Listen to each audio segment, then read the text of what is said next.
মানুষের চেয়ে পশু পাখি ভালো এই কথাটা আমি বলার কারণে অনেকে আমাকে নিয়ে ট্রোল করেছিল। আজকে দেখেন আমি এতদিন ছুটির পরে বের হয়েছি, ও আমাকে দেখে একা একাই পিছনে আসছে। আমি শুধু বলেছি একবার আয়, আরও চলে আসছে আমার পিছনে।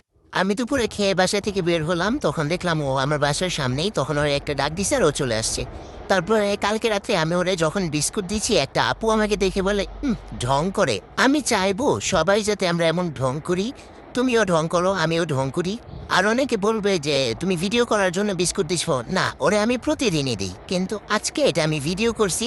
আর যদি কেউ এটা বলো যে ভিডিওর জন্য হচ্ছে এই মানে কুকুরের খাবার দিছে, তাহলে আমি বলবো আপনারা সবাই ভিডিও করেন, সবাই ভিডিও করে একটা বেলা হলেও একটা প্রাণীকে খাবার খাওয়ান।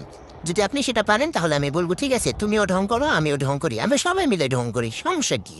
এতে যদি আমাদের আশেপাশের পশু পাখিগুলোর ভালো হয় তাহলে কি কোনো সমস্যা আছে? কোনো সমস্যা নেই। আজকে ওর সাথে ওর একটা বন্ধু ছিল, ওও চলে আসছে বিস্কুট দেওয়ার সময়।